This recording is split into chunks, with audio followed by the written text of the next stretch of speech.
Madanamona Gopala Govinda. Well, I guess what I think for some people, because I've been hearing this information for a long time, and then I hear, then you might say spiritual. I'm a spiritual being, and then I just sort of think that, what is it? Someone might go, what is that? Like, I'm a spiritual being, and they might think I'm like this, I don't know, esoteric thing that sort of is not this body, but what is that thing? Yeah. And so I'd love to hear you say, I know how nicely you speak about that stuff, so I'd like to hear okay. that. We're not going to get too deeply into it,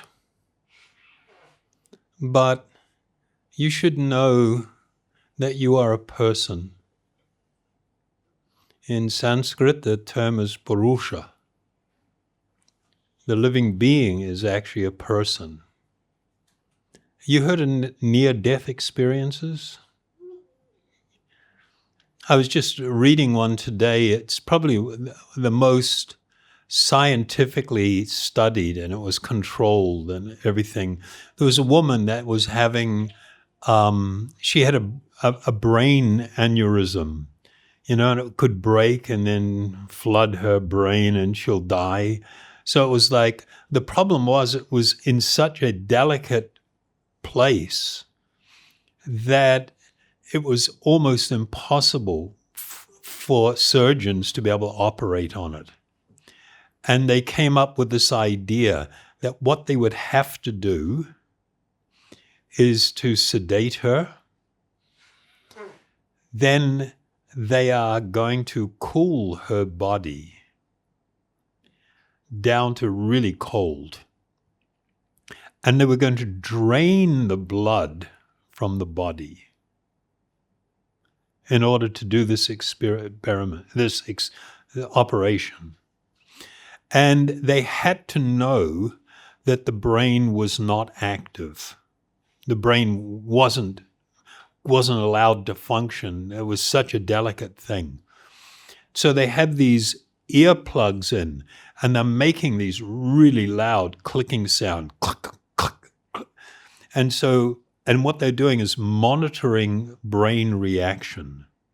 When you're conscious and that sound goes off, the brain is going to react. There's going to be, they can monitor the brain waves, the reaction of the brain.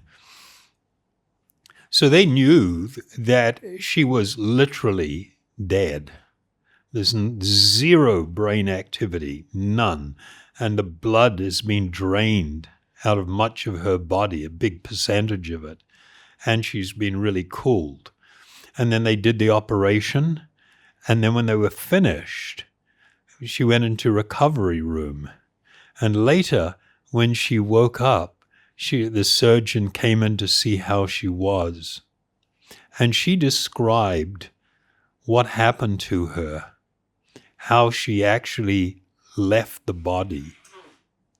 And she was watching, and she described that they brought in a trolley with a cloth over it, and it had these tools. And she described what they looked like, the tools. And she hadn't seen these.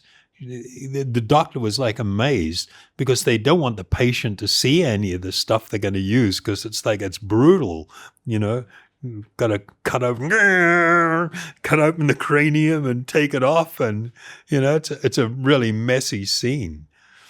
And she described this whole event that she witnessed. And the thing I'm going to say now is, if she had have left that body, how was she able to see?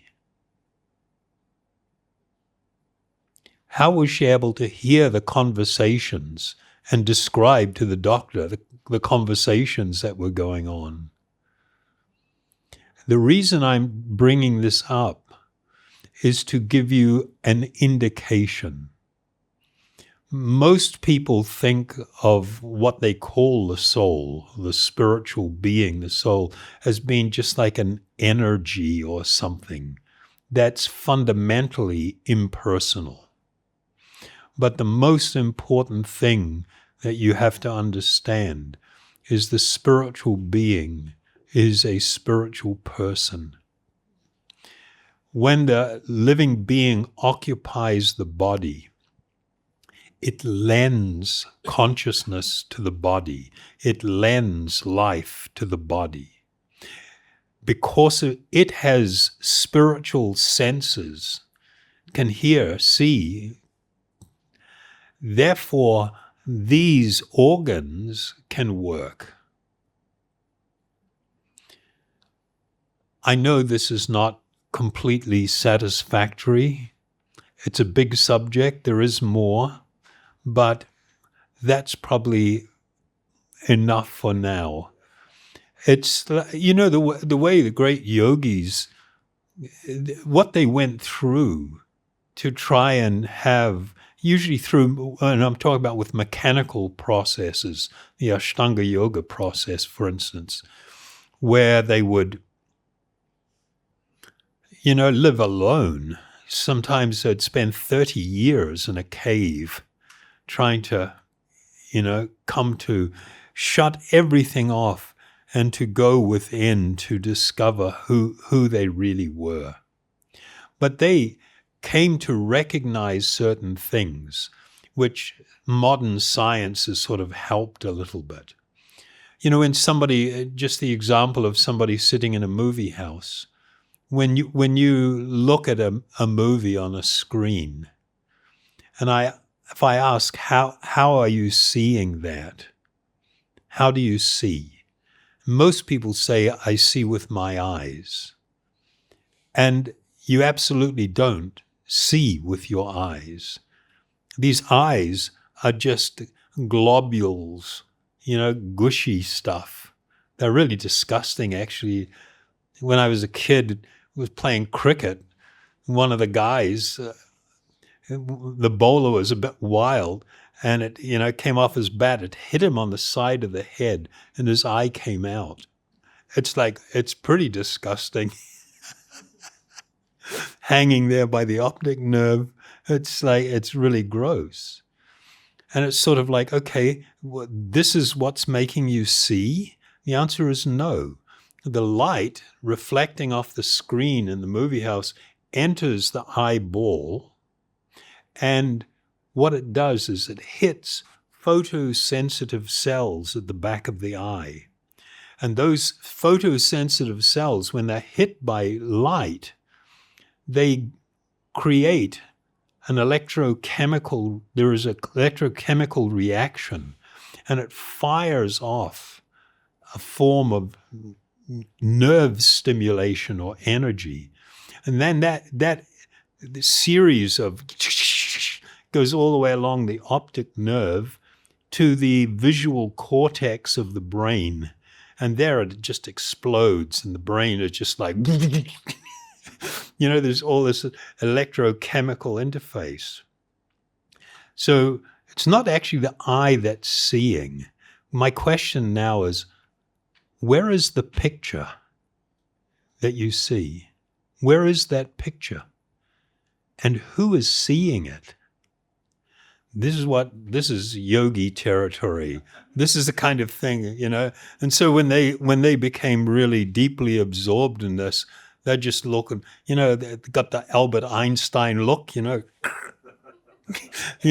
like, whoa, this is crazy. How everything is happening. And they would have this experience of how the body is just a machine. It's actually described like this in Bhagavad Gita, that you have the living being as if sitting on a machine made of the material energy. And they would want to discover, how is this all happening? And who is the one seeing? How am I experiencing this? And who am I? So for now, you are an eternal spiritual being. You are meant to exist naturally in a state of happiness. That's your constitutional right, as it were. You have a desire to love and to be loved. You are eternal. That's why death freaks you out. That gives you some insight. When you begin this actual journey, you engage in the process, then you will increasingly experience who you truly are. And that can become incredibly profound. Is that good enough for now?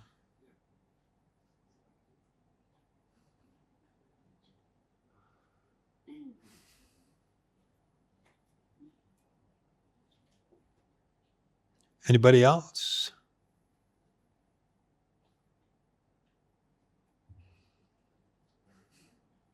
Is it overwhelming?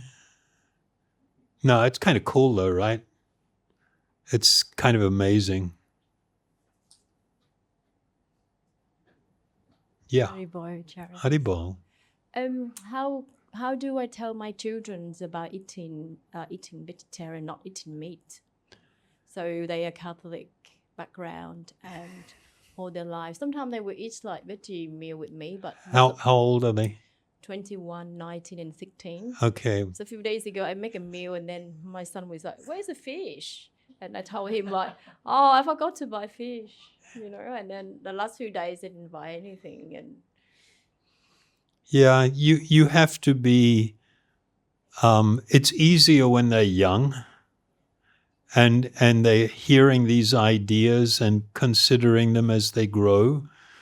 When they start getting to this kind of age, especially the older ones, they can resist, because in some ways it's spoiling their fun. Like they're ready to rock, right? When you're young, you're so unintelligent, it's mind-blowing.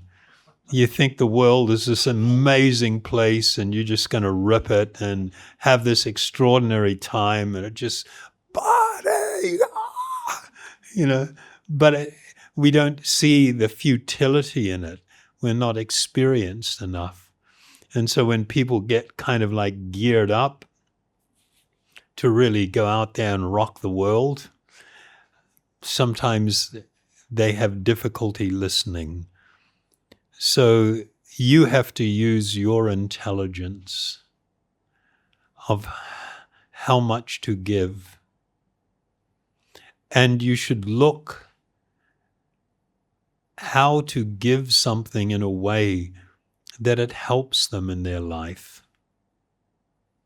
Sometimes people have been through a bad experience, or a broken relationship, or a betrayal or something, and you can talk to them about the nature of the world and why you're experiencing this. And in a practical way, you can give them.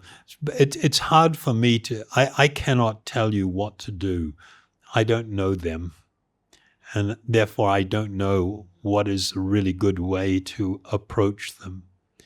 So you can, in your meditation, you can ask for guidance. You can ask, please help me to know how to deal with them in a compassionate and kind way that makes a difference, that you can. This is part of the process, the meditation makes it so that there will come to you sometimes, a way to approach a situation or a problem, to deal with things. But I can't give you anything more than that. You're going to have to find the way, and always be result focused. Even if you have what is true and you're trying to push it to someone and they're reacting very badly, And it's like, well, why can't you accept it? You know, that's not a way to compassionately deal with someone. You have to find where there is a good opening, where you can say something and it will somehow touch them and they will think about it. And sometimes it has to be in small doses. Okay? You're welcome. Hi, good evening. So I heard a lot about meditation, how good it is for to calm you down, to maintain focus. But also I hear a lot about how it can help with manifesting as well, like manifestation. So how do you view meditation as a means to manifest, and how true is that? Firstly, when we say manifesting, it depends what you want to manifest, right? You could be wanting to manifest something that's actually not good for you. You know, we've grown in a time, the last 100 years, unlike since ancient history, we've never seen a time like this, where people are so incredibly manipulated. The use of psychology since the 1920s to craft messaging, to create value systems in people, what you're going to value, what you're going to want, what you're going to desire. And much of it is not good for you. It doesn't make you happy. A lot of it is just people trying to exploit you, people that are trying to sell you stuff. And so they create urges and desires and focus on things. You know, when people, these machines, I always tell people, you know, we think we're in control.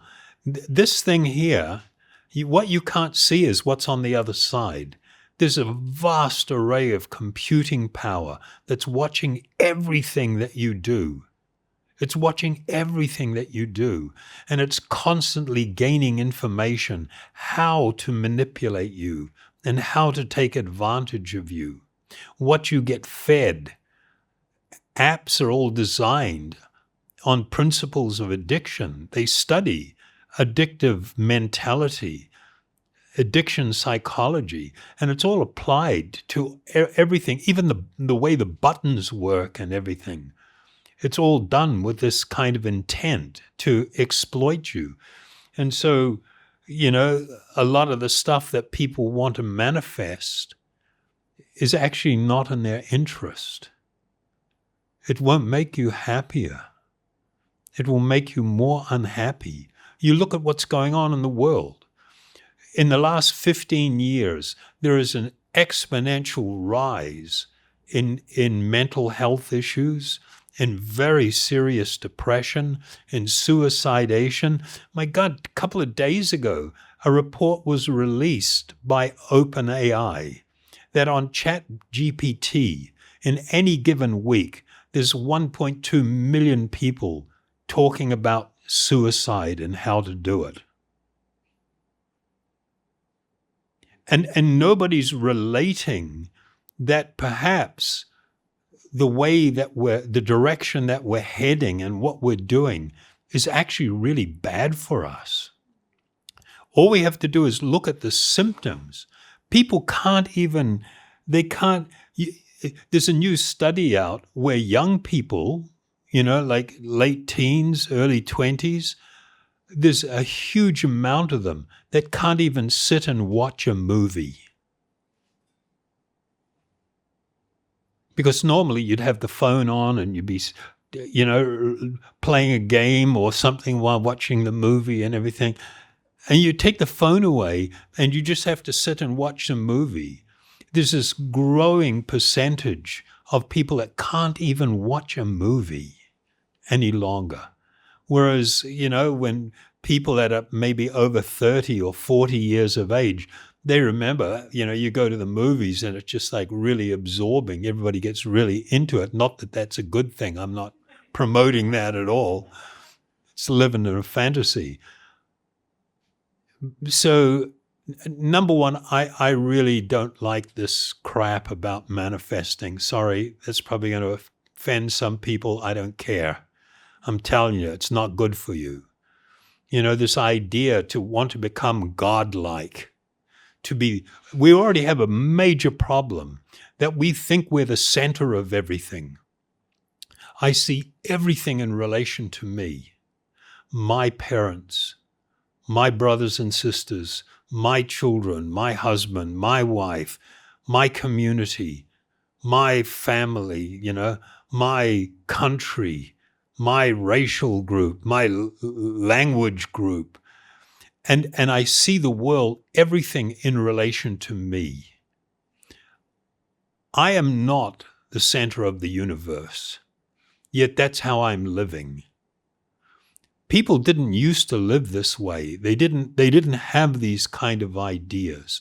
People were more focused on supporting family and community, and they were dealing with stuff. And now we actually live in a time of excess. And we've been totally conditioned to just consume so that we're easily exploited.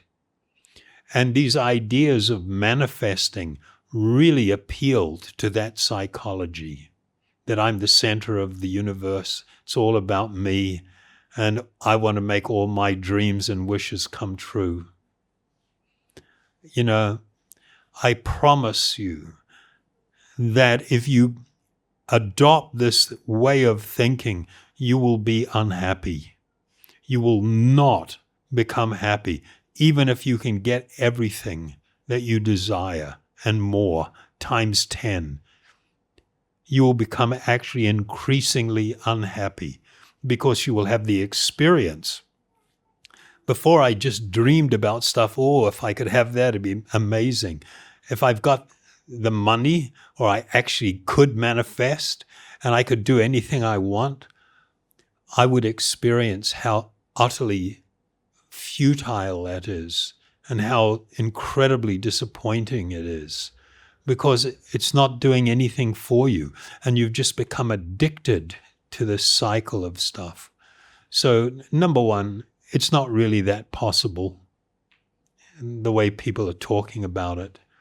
There's this whole thing that grew out of the 60s when all the hippies used to go and, get wasted and hallucinate and taking drugs and everything. Then they kind of got over that. And a lot of those people went back to school, and now they became professors. And they began to buy into all kinds of broadly new agey ideas and everything without any understanding of where all these philosophies are actually coming from. But I'll tell you what, this kind of stuff appeals to people because we've been very much trained to try and be like small gods, the center of everything. It's all about me. That is a formula for unhappiness.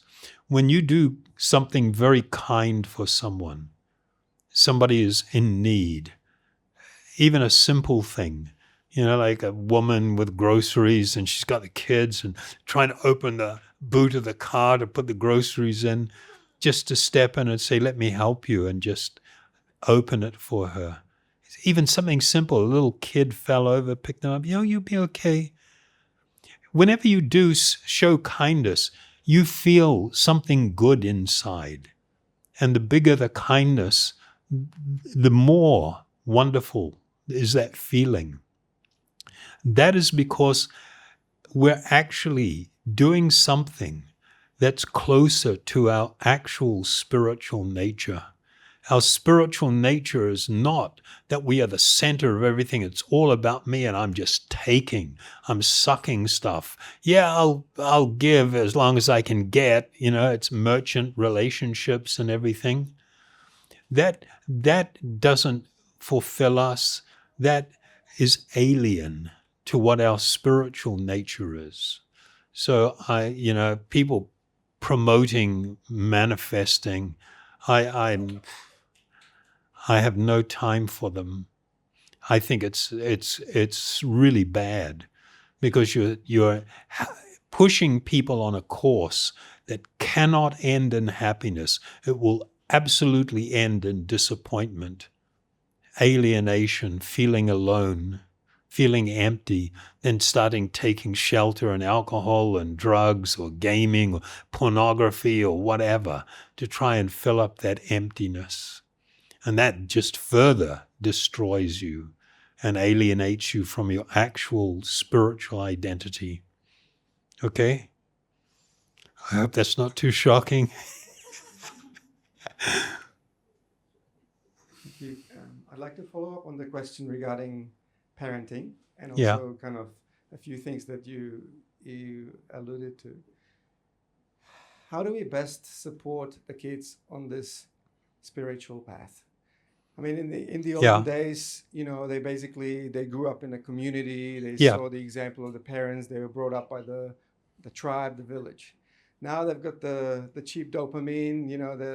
It's designed They got an online tribe. Right. Yeah. And so it's this kind of very addictive, Yeah. very material, very superficial sort of environment. And the impact that you can have as a parent is quite limited.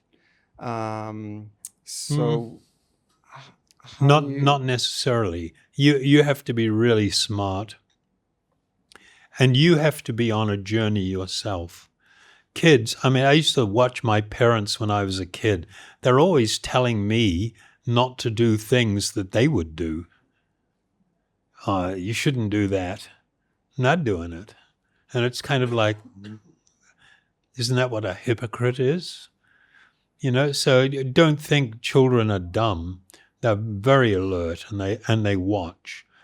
If in your life, if your life is going through change and your value system is changing, you're living a more spiritually directed life, they will observe that, and that will have more effect on them than anything that you could say to them. A big part of the problem is when they're already in that territory where they're becoming addicted to the screen and to the new types of engagement and everything. People are only starting to wake up. There's these reports out of the UK now where they're saying no child should be touching or dealing with any screens in the first 5 years of their life. And if there is anything after that, it's in a very controlled way, very limited exposure. But the problem is that parents give them to the kids so that they don't have to deal with them. It's a cop-out. They're your children. You are obligated to raise them as best as you can. So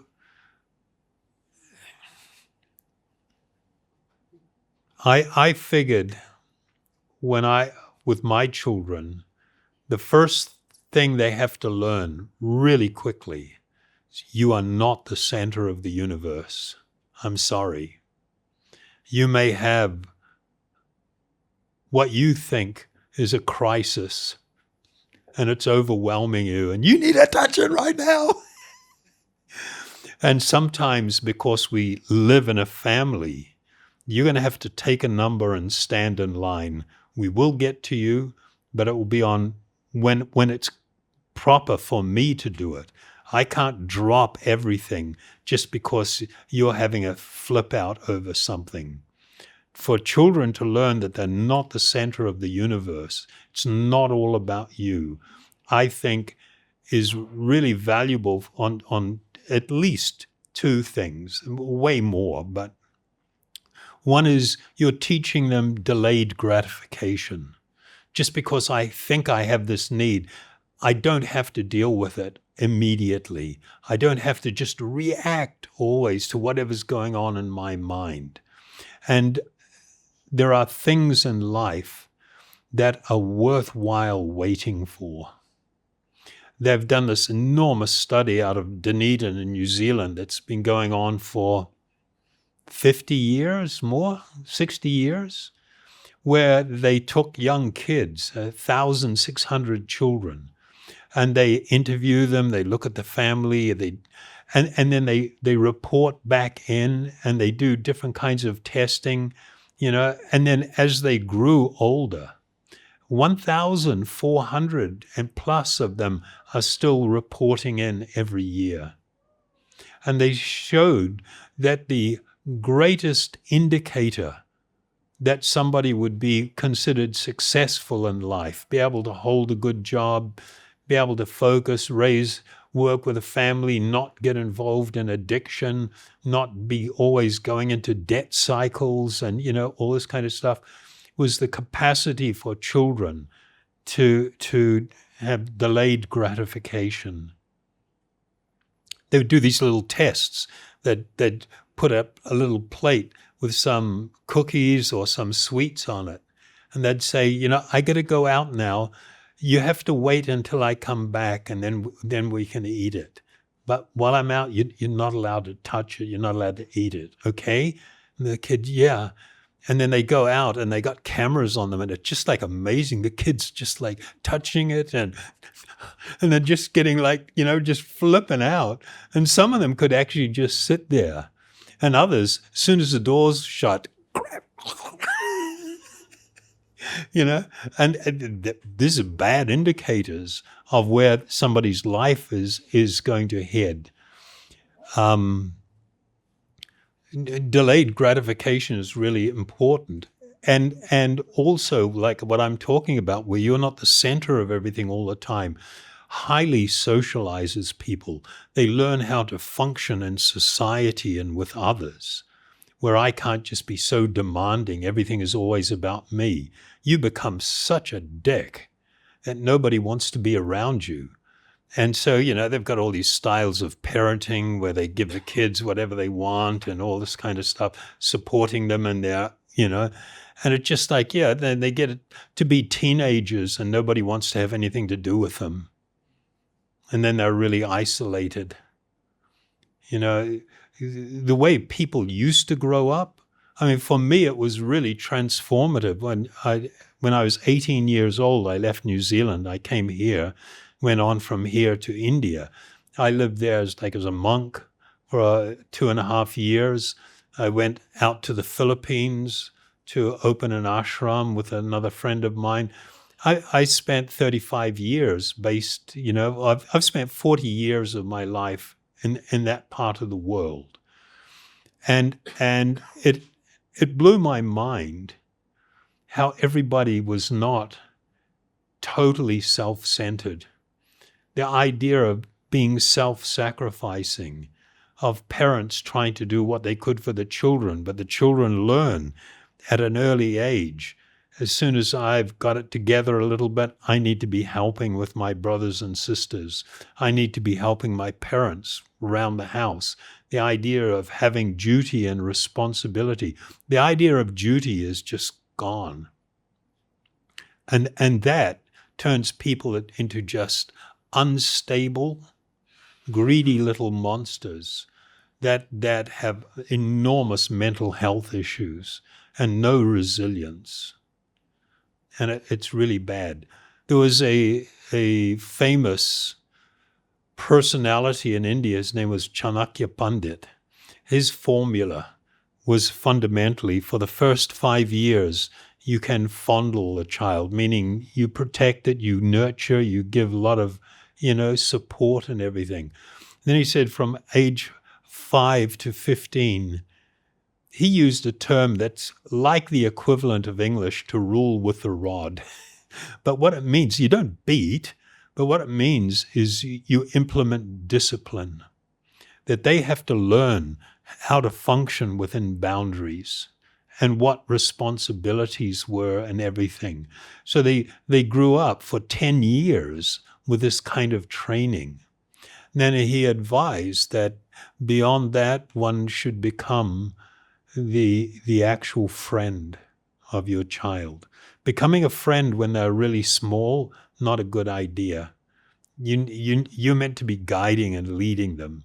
That will come later, because now you have to help them transition from being, a teenager and having spent all that early part of their life, hopefully following mom and dad and knowing what the rules were and following everything, to becoming a person that can make independent decisions and choices that actually make your life better, that don't wreck your life.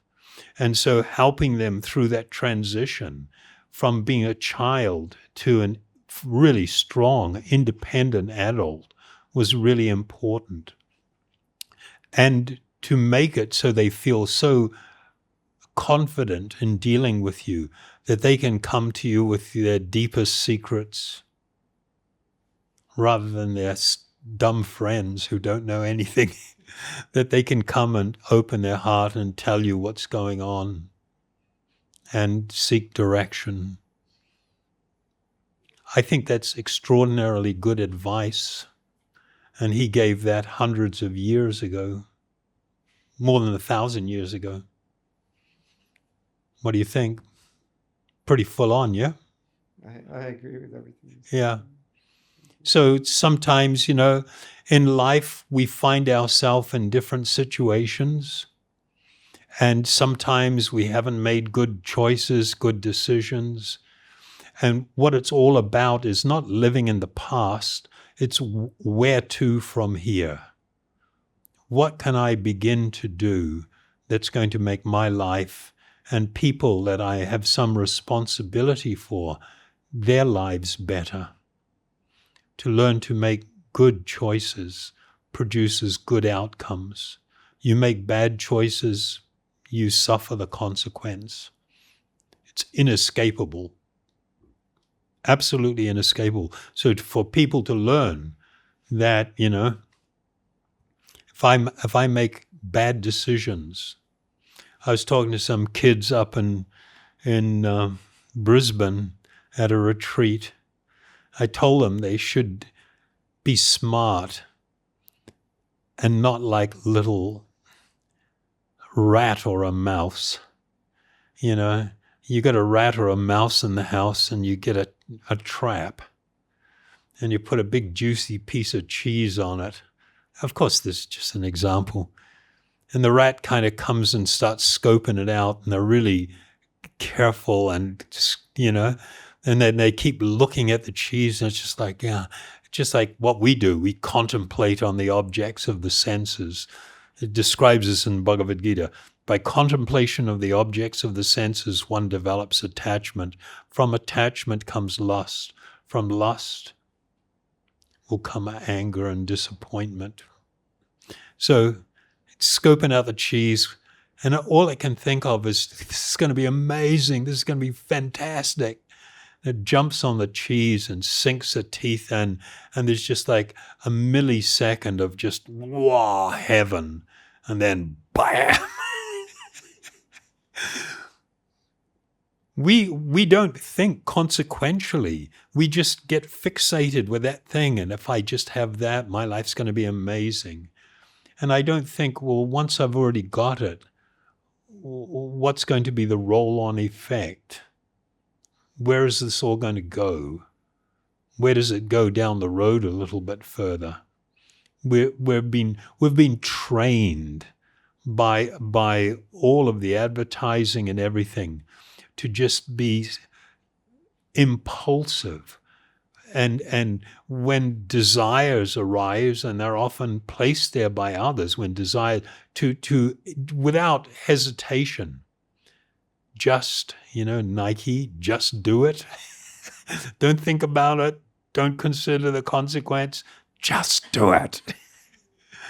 And it's just like, well, sometimes what you do produces some instant flash of what you think is desirable experience, but then it doesn't last, and there will be a consequence.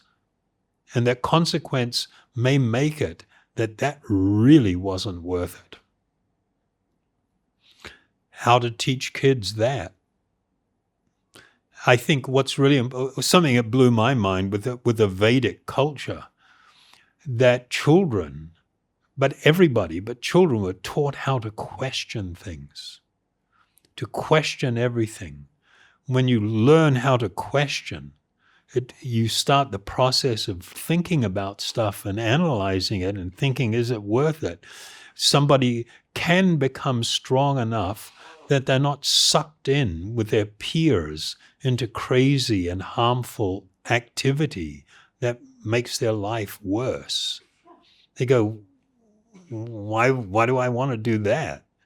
What are you going to get out of it? Yeah, but have you thought about that? They'll learn how to speak to their peers in a way. It's kind of like, well, that's nuts. Rather than feeling I have to go along with everything, especially girls, so that they don't become taken advantage of. Learning how to question is important. Okay, I think I'm done. This knowledge, I'll just say, has far-reaching application in all aspects of your life. It's foundational and it's important. Okay, thank you so very much.